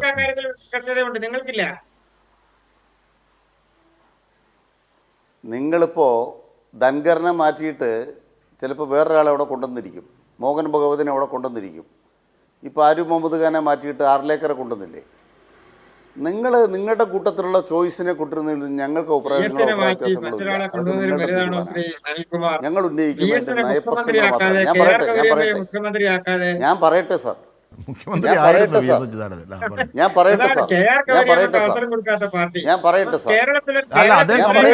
ശ്രീ K. അനിൽകുമാർ, താങ്കൾ സംസാരിച്ചപ്പോൾ ആരും ഇടപെട്ടില്ല, അദ്ദേഹം ഇടപെട്ടില്ല. പിന്നെന്താണ് ജനാധിപത്യ മര്യാദയില്ലാത്തത്? ശ്രീ P. കൃഷ്ണദാസ്, ദയവായി തുടരൂ. VS അച്യുതാനന്ദൻ മുഖ്യമന്ത്രി ആയിരുന്നേ, പ്രതിപക്ഷ നേതാവുമായിരുന്നു. അതിനകത്തൊന്നും ഒരു സംശയമില്ല. വെറുതെ ആവശ്യമില്ലാത്ത കാര്യങ്ങളൊക്കെ പറയുന്നത്. ശ്രീ K. അനിൽകുമാർ, താങ്കൾക്ക് തുടരാം. ശ്രീ K. അനിൽകുമാർ, താങ്കൾക്ക് തുടരാം. അല്ല, അനിയത്തിയെ കാണിച്ചിട്ട് ചേട്ടത്തിയെ കെട്ടിച്ചത് BJP അല്ലേ? അദ്വാനിയെ കാണിച്ചിട്ടല്ലേ നരേന്ദ്രമോദി പ്രധാനമന്ത്രിയാക്കിയത്? അദ്വാനി മോദി കാര്യമാണ് പറയട്ടെ. നിങ്ങൾ മനസ്സിലാക്ക്. ഞാൻ പറയട്ടെന്ന്. ഞങ്ങൾ പറയട്ടെ. ഞങ്ങളുടെ പാർട്ടിയുടെ സിസ്റ്റം അനുസരിച്ച് ഒരു പാർലമെന്ററി രംഗത്ത് നയിക്കാൻ പാർട്ടി നേതാക്കന്മാരെ തീരുമാനിക്കും. പാർട്ടിയുടെ കേന്ദ്ര കമ്മിറ്റി അംഗങ്ങളുണ്ടാവും, പാർട്ടിയുടെ അംഗങ്ങളുണ്ടാവും. സാധാരണഗതിയിൽ അത്ര പറയാം. ശ്രീ കൃഷ്ണദാസ്, അദ്ദേഹം ഇടപെടാതെ അദ്ദേഹത്തിന് കംപ്ലീറ്റ് ചെയ്യാൻ അവസരം കൊടുക്കൂ പ്ലീസ്. അതാണ് അദ്വാനിയെ കാണിച്ചിട്ട്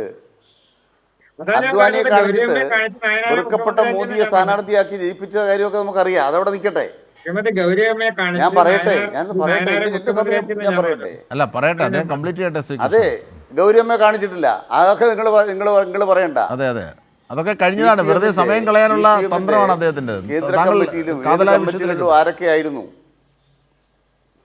CPM-ന്റെ കമ്മിറ്റികളിൽ ആരൊക്കെയായിരുന്നുള്ളത് അത് പരിശോധിച്ചാൽ മനസ്സിലാവും. ഞാൻ അതിനെ ഉത്തരം പറയുള്ളൂ. വ്യക്തിപരമായിട്ട് ഉത്തരം പറയാൻ ഞങ്ങൾ തയ്യാറല്ല. ഇനി ഇവിടെ ഒരു തെറ്റായ കാര്യം പറഞ്ഞു. എന്താണ് നമ്മുടെ കോടതി വിധി, കേശവാനന്ദ ഭാരത കേസിലെ വിധി? പ്രിയാമ്പിൾ മാറ്റാൻ പാടില്ലെന്നാണോ? അല്ല. പ്രിയാമ്പിൾ എന്നുള്ള ക്വസ്റ്റ്യൻ അല്ല ഉള്ളത്, ബേസിക് സ്ട്രക്ചർ മാറ്റാൻ പറ്റുമോ? അതെ. പ്രിയാമ്പിൾ എന്നുള്ളത് ഭരണഘടനയുടെ ഭാഗമാണോ ചോദ്യം. അപ്പൊ എന്താണ് കോടതി വിധിച്ചത്? ഞാൻ പറയട്ടെ സാറേ, സാറേ കൃഷ്ണദാസ്, അദ്ദേഹം പറയട്ടെ, താങ്കൾ പറഞ്ഞല്ലോ, അദ്ദേഹം പറയട്ടെ. ഇതെന്താ സാറേ, ചർച്ചയിൽ ഇടപെടരുത്. പറയൂ ശ്രീ അനിൽ. പ്രിയാമ്പിൾ അല്ല ബേസിക് സ്ട്രക്ചർ. ഭരണഘടനയുടെ മൂലതത്വം പ്രിയാമ്പിൾ അല്ല. അത് നിങ്ങൾ ആദ്യം മനസ്സിലാക്കണം. ഭരണഘടനയുടെ മൂലതത്വം എന്ന് പറഞ്ഞാൽ ഭരണഘടനാ ദർശനം എന്ന് പറയും, ഭരണഘടനാ ധാർമ്മികത എന്ന് പറയും. ആ ധാർമ്മികത എവിടുന്ന് വന്നു?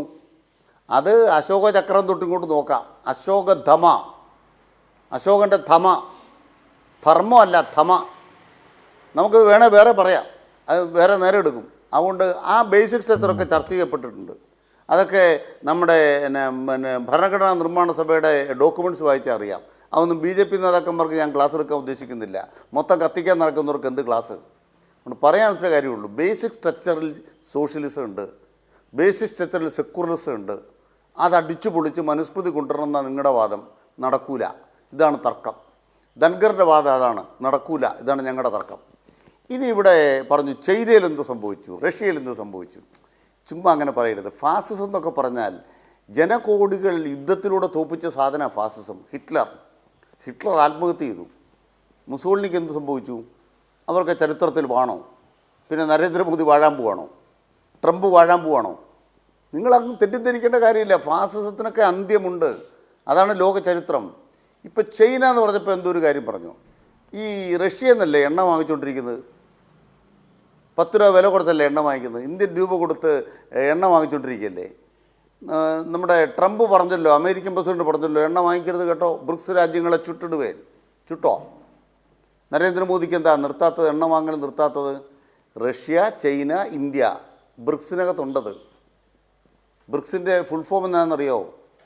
Brazil, Russia, India, China, South Africa. അതിനെതിരാണ് ഇപ്പോൾ റഷ്യ, അമേരിക്ക. ആ രാഷ്ട്രീയം കൂടെ മനസ്സിലാക്കണം.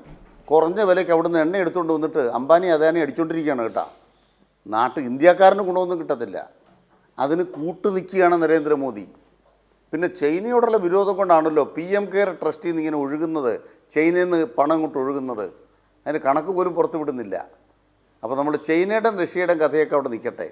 ഞാൻ നിങ്ങളോട് പറയുന്ന പ്രധാനപ്പെട്ട കാര്യം എന്ന് പറയുന്നത്, ഈ ചർച്ചാ വിഷയമാകേണ്ട യഥാർത്ഥ ചർച്ചാ വിഷയം മാറ്റുന്നതിന് പകരം നിങ്ങൾ കേരളത്തിലേക്ക് വന്നു. കേരളത്തിലേക്ക് വന്നാൽ ആർക്കാ തർക്കം?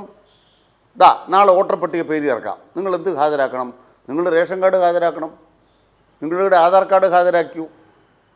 കേരളത്തിൽ വോട്ടർ പട്ടിക പേര് ചേർക്കുന്നതിന് ഏതെല്ലാം രേഖ വേണോ അത്രയും രേഖ ബീഹാർ സമ്മതിക്കുമോ? ചോദ്യം. 2, ബീഹാറിൽ വോട്ട് നഷ്ടപ്പെടും. അതാണ് പ്രശ്നം. എന്താ നഷ്ടപ്പെടുന്നത്? ബീഹാറിൽ ഞാനൊരു ഫോറം രേഖകൾ സഹിതം സമർപ്പിച്ചെങ്കിൽ മാത്രമേ എൻ്റെ വോട്ടർ പട്ടികയിൽ തുടരൂ. ഇതാണ് ബീഹാറിലെ പ്രശ്നം. കേരളത്തിൽ അങ്ങോട്ട് പ്രശ്നമില്ല. കേരളത്തിൽ വോട്ടർ പട്ടികയിൽ എങ്ങനെ പേര് കുറയുന്നു? അടുത്ത ചോദ്യം. പേര് കുറയുന്നുണ്ട്. എന്താ കുറയാൻ കാരണം? ജനസംഖ്യ കുറയുന്നു. നിങ്ങൾ മനസ്സിലാക്കേണ്ടത്, കേരളത്തിൽ പ്രതിവർഷം 5.25 ലക്ഷം ജനനമുണ്ടായിരുന്നു 10 കൊല്ലം മുമ്പ്. ഇപ്പോൾ പ്രതിവർഷ ജനനം എത്രയാണ്? 3.5 ലക്ഷത്തിൽ താഴെയായി ജനനം. അതിനർത്ഥം എന്നാന്ന് വെച്ചാൽ ഓരോ കൊല്ലവും 1 ലക്ഷം പേരുടെ കുറവ് ജനനത്തിൽ കേരളത്തിലുണ്ടാകുന്നു. ആ കുട്ടികൾ തന്നെ 18 വയസ്സായി കഴിഞ്ഞാൽ, +2 കഴിഞ്ഞാൽ എന്താ സംഭവിക്കുക? കേരളത്തിന് പുറത്ത് പോവുകയാണ്. വോട്ടർ പട്ടിക ചെയ്ത് ചേർക്കണമെങ്കിൽ ആ പ്രോസസ്സിങ് വേണം. പ്രോസസ്സിങ്ങിന് കുട്ടികളുണ്ടാവില്ല ആ സമയത്ത്. ഇപ്പോൾ ഒരു പ്രോസസ്സിങ് ആരംഭിച്ചിട്ടുണ്ട്, കുട്ടികൾക്കെല്ലാം ചേരാം. ഇപ്പോൾ ഇലക്ഷൻ കമ്മീഷൻ പറയുകയാണ് അവർ ഓൺലൈനിൽ ചേർന്നാൽ മതി. എന്നിട്ട് അവർ വേണമെങ്കിൽ വീഡിയോ കോൾ വന്നാൽ മതി. നിങ്ങൾ വിദ്യാഭ്യാസ സ്ഥാപനത്തിലാണോ? വീഡിയോ കോൾ വന്നു. ബീഹാർ വോട്ടർ പട്ടികയിൽ വീഡിയോ കോൾ സമ്മതിക്കുമോ? ഒറ്റ ഉത്തരം പറഞ്ഞാൽ മതി. കേരളത്തിൽ താമസിക്കുന്ന ഒരു ബീഹാറിലെ ഒരു തൊഴിലാളിക്ക് വോട്ടർ പട്ടിക പേര് ചേർക്കാൻ ബീഹാറിൽ വീഡിയോ കോൾ സമ്മതിക്കുമോ? കേരളത്തിൽ ഇലക്ഷൻ കമ്മീഷൻ സമ്മതിക്കാമെന്ന് പറഞ്ഞിട്ടുണ്ട്. കേരളത്തിലെ വോട്ടർ പട്ടികയിൽ പരമാവധി ആളെ ചേർക്കലാണ്. ഉത്തരേന്ത്യയിൽ അല്ലെങ്കിൽ ബീഹാറിലെ വോട്ടർ പട്ടികയിൽ എക്സ്ക്ലൂഷനാണ്, പുറത്താക്കലാണ്. ഈ പുറത്താക്കലെന്ന് പറയുന്നത് നിങ്ങൾ യഥാർത്ഥത്തിൽ ബോധപൂർവം നടത്തുന്ന പ്രവർത്തനമാണ്. അതുകൊണ്ടാണ് പറയുന്നത് ജഗദീപ് ധൻഖർ ഒരു പ്രതീകമാണ്.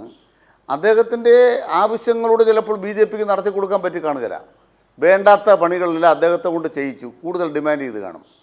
അത്രയും വില കൊടുക്കണ്ടില്ല എന്ന് RSS തീരുമാനിച്ച് കാണും. അത് RSSൻ്റെ ആഭ്യന്തര കാര്യം.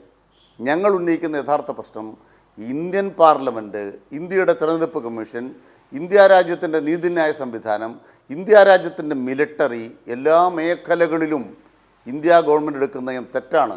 ഉദാഹരണമായിട്ട് ചോദിക്കുന്നു, ഒന്നാമത്തെ ചോദ്യം, ഓപ്പറേഷൻ സിന്ദൂറിനെ കുറിച്ച് പാർലമെൻറ്റിൽ ചർച്ചയുണ്ടോ?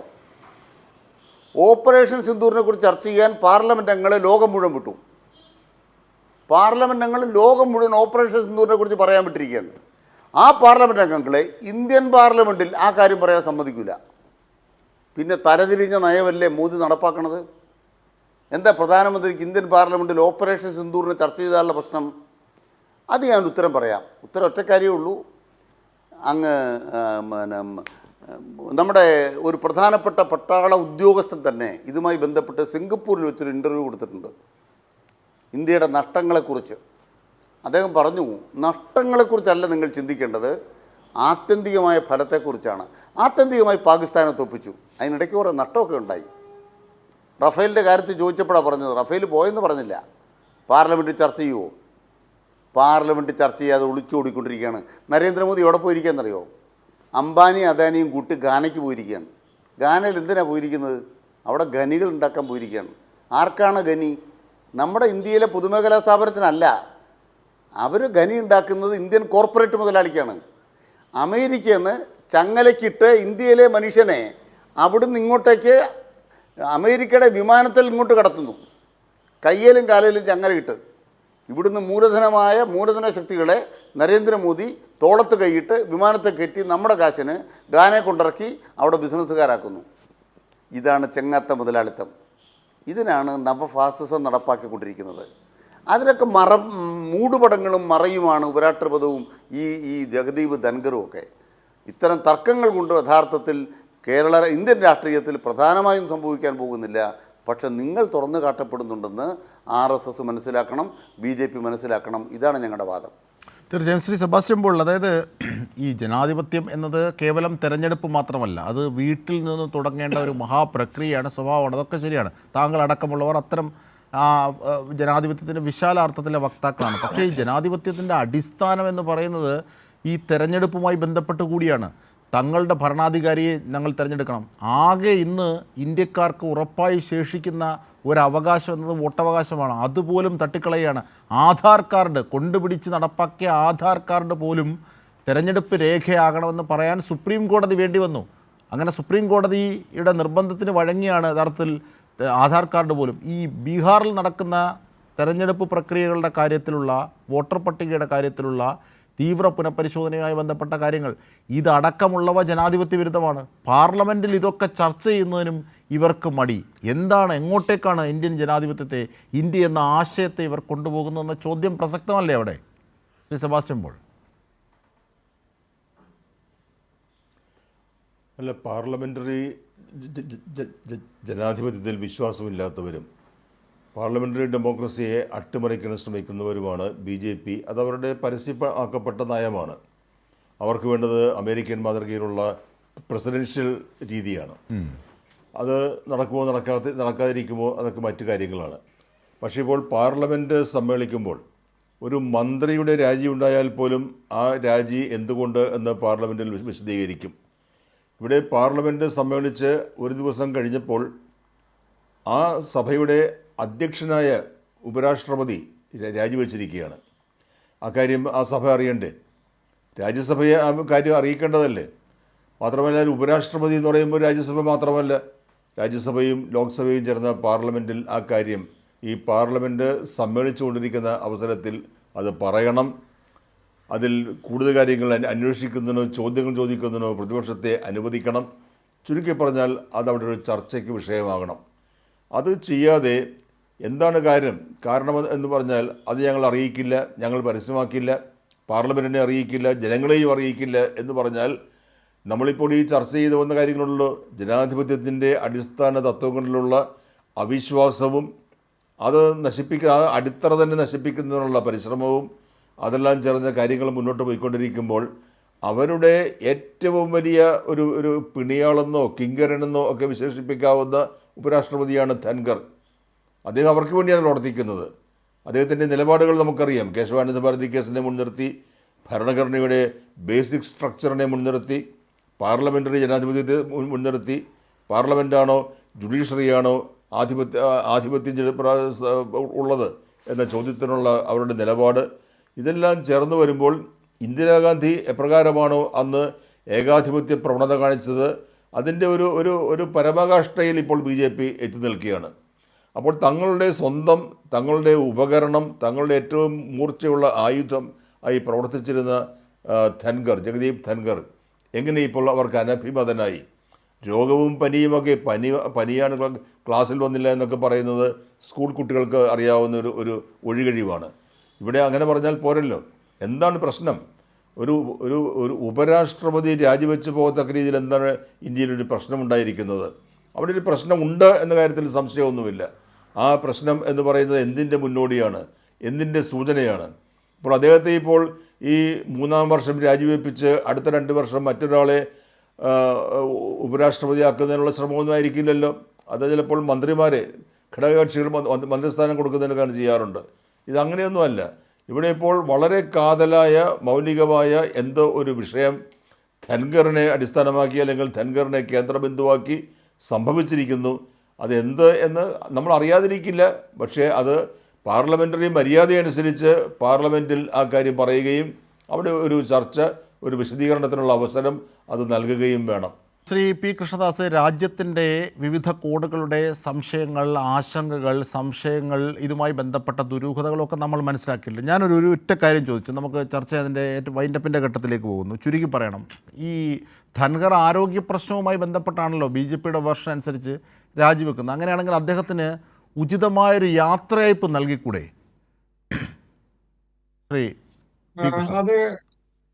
അത് പാർലമെന്റിൽ നടക്കേണ്ട കാര്യങ്ങളാണ് അജിംഷാദെ. ഒന്ന്. രണ്ടാമത്തത്, 2024 ഡിസംബറിൽ 11 പ്രതിപക്ഷ പാർട്ടികൾ, ശ്രീ അനിൽകുമാറിന്റെ പാർട്ടി അടക്കം ഉള്ള 11 പാർട്ടികൾ ചേർന്ന് ശ്രീ ധൻഖറിനെതിരെ അതാ ആയിക്കോട്ടെ, ധൻഖർ ഗാന്ധിജിയൊന്നും അല്ലല്ലോ, അത് രാഷ്ട്രീയ പ്രക്രിയയാണല്ലോ. ശ്രീ പി കൃഷ്ണദാസ് ഇത് പറയൂ, യാത്രയയപ്പ് നൽകുമോ? അത് നമ്മൾ നേരത്തെ ചർച്ച ചെയ്താണ്. യാത്രയയപ്പ് നൽകുമോ? ഞാൻ ഒന്ന് പറയട്ടെ. അതല്ലേ ഞാൻ പറയാം. അത് പാർലമെന്റിൽ നടക്കുന്ന കാര്യമാണ്. സഭയുടെ നാഥൻ, ഇപ്പോഴത്തെ നാഥൻ ആരാണോ അദ്ദേഹം തീരുമാനിക്കേണ്ട കാര്യമല്ലേ. അത് നമ്മളെങ്ങനെയാ ചർച്ച ചെയ്തിട്ട് തീരുമാനിക്കുക? പാർലമെന്റിന് പുറത്ത് തീരുമാനിക്കാൻ കഴിയുന്ന കാര്യമല്ലല്ലോ. ഒന്നത്. രണ്ടാമത്തത്, അതാണ് ഞാൻ പറഞ്ഞത്, 11 രാഷ്ട്രീയ പാർട്ടികൾ ചേർന്ന് കൊടുത്തിട്ടുള്ള അദ്ദേഹത്തിനെതിരെയുള്ള ഇംപീച്ച്മെന്റ് പ്രമേയത്തിൽ അവർ പറഞ്ഞിട്ടുള്ളത് അദ്ദേഹം വലിയ ശല്യക്കാരനാണ്, അദ്ദേഹത്തെ കൊണ്ട് പൊറുത്തുമുട്ടിയിരിക്കുന്നു, അദ്ദേഹം പാർലമെന്റിൽ പ്രതിപക്ഷത്തെ സംസാരിക്കാൻ അനുവദിക്കുന്നില്ല, ഈ തരത്തിലുള്ള ആരോപണം കൊണ്ടേക്കാം. ശ്രീ സെബാസ്റ്റ്യൻ പോൾ സാർ പറഞ്ഞത് അനുസരിച്ചിട്ടാണെങ്കിൽ അതുകൊണ്ടാണോ അദ്ദേഹത്തിന് രാജി എഴുതി വാങ്ങിയത്? നമുക്കൊരു തലത്തിൽ നിന്നുകൊണ്ടല്ലേ നമുക്ക് ഈ കാര്യങ്ങളെ കാണാൻ. അല്ല, താങ്കൾ അവസാന ഘട്ടത്തിൽ അത് ഉന്നയിച്ചു, അതുകൊണ്ട് പറഞ്ഞതാ. നേരത്തെ പറഞ്ഞ കാര്യങ്ങൾ വീണ്ടും ഉന്നയിച്ചതുകൊണ്ട്. സമയം പോകുന്നു. അതെ, പ്രതിപക്ഷം കാണിക്കുന്ന നിരുത്തരവാദപരമായിട്ടുള്ള നടപടിയെ കുറിച്ച് എനിക്ക് പറയാൻ വേണ്ടി കഴിയില്ല. അവർ വ്യക്തമാണ്. ഒരു ഉപരാഷ്ട്രപതിയെ കുറിച്ച്, സഭയുടെ നാഥനെ കുറിച്ച് അവർ പറഞ്ഞിട്ടുള്ള കാര്യങ്ങളാണ് ഞാൻ സൂചിപ്പിച്ചത്. എനിക്ക് ആ തരത്തിലേക്ക് താന്നുകൊണ്ട് ഒരു അഭിപ്രായം പറയാൻ ഒരു ഉന്നയിച്ചതാണ്. അതുകൊണ്ടാണ് ശ്രീ കെ അനിൽകുമാർ, ഒരു യാത്രയയപ്പ് പോലും അർഹിക്കുന്നില്ല ധൻഖർ എന്നതാണ് കേന്ദ്രത്തിൻ്റെ, മോദി സർക്കാരിൻ്റെ നിലപാട്. കോൺഗ്രസ് അടക്കമുള്ള പ്രതിപക്ഷ പാർട്ടികൾ അത് ആവശ്യപ്പെട്ടിട്ട് പോലും എന്നതാണ് ഏറ്റവും പുതിയ വിവരങ്ങൾ. അപ്പോൾ ഇങ്ങനെയൊക്കെയുള്ള ഒരു ഘട്ടത്തിൽ എന്താണ് ഇതുവഴി വായിച്ചെടുക്കേണ്ടത്?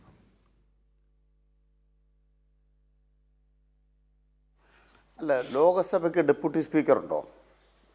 നമ്മുടെ പാർലമെൻ്ററി ചരിത്രത്തിൽ പ്രതിപക്ഷത്തിന് ഡെപ്യൂട്ടി സ്പീക്കർ പദവി കൊടുക്കുക, ലോകസഭയിൽ ഡെപ്യൂട്ടി സ്പീക്കർ ഉണ്ടാവുക.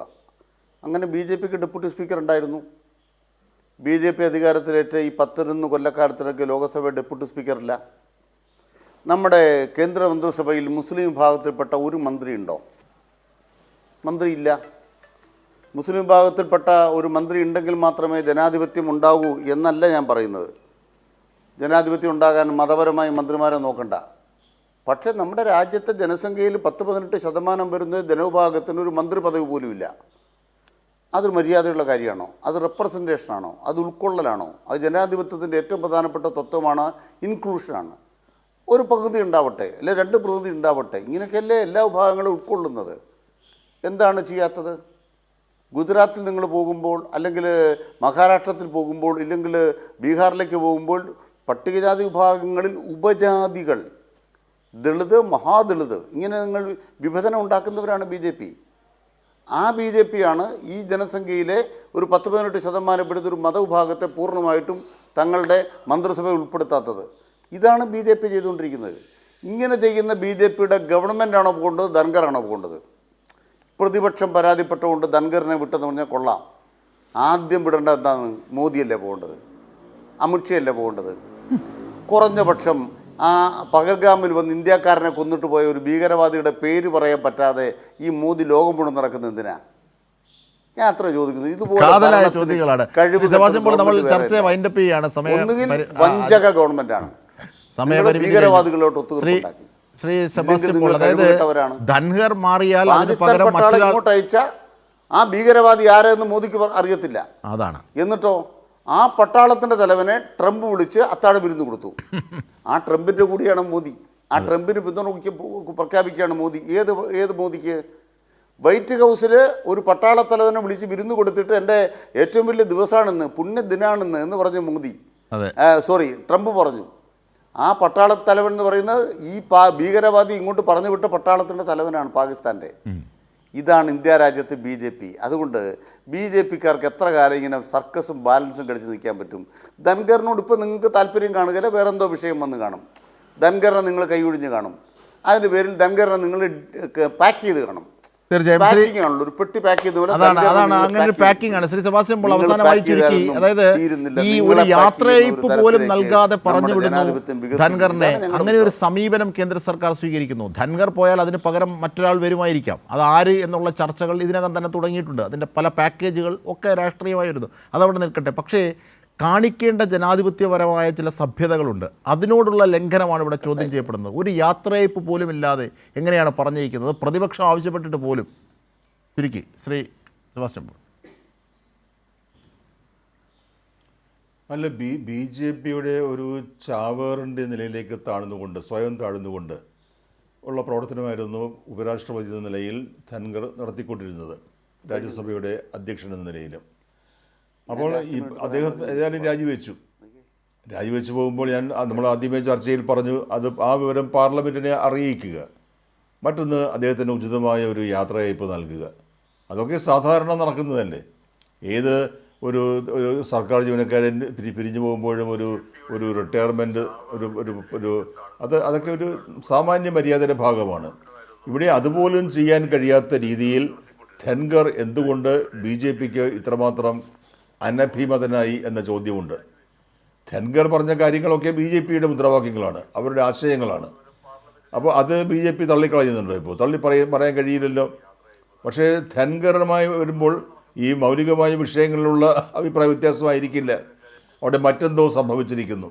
തീർച്ചയായും മറ്റെന്തോ സംഭവിച്ചിരിക്കുന്നു എന്ന ചോദ്യം തന്നെയാണ് ദുരൂഹത. അതിൽ ക്ലാരിറ്റി വരുത്താത്തതാണ് കേന്ദ്ര സർക്കാരിനെ സംബന്ധിച്ച് ഏറ്റവും വലിയൊരു ഭീഷണിയായി, ജനാധിപത്യത്തിൻ്റെ വിരുദ്ധതയുടെ ഏറ്റവും മുഖമായി ഈ ഘട്ടത്തിൽ നാം നിശ്ചയിക്കുന്നത്. എന്നെ എതിർക്കാനുള്ള നിൻ്റെ സ്വാതന്ത്ര്യത്തെ ജീവൻ നൽകി സംരക്ഷിക്കലാണ് എൻ്റെ കടമ എന്നതാണ് ജനാധിപത്യത്തിൻ്റെ വോൾട്ടയർ മന്ത്രം. ജീവനൊന്നും നൽകിയില്ലെങ്കിൽ പോലും ജനാധിപത്യത്തോട് കാട്ടേണ്ട സഭ്യത പോലും കാട്ടുന്നില്ല എന്ന് സാരം. ചർച്ച ക്രോഡീകരിക്കുമ്പോൾ ന്യൂസ് അനൗൺസിലൂടെ പൂർണ്ണമാകുന്നു.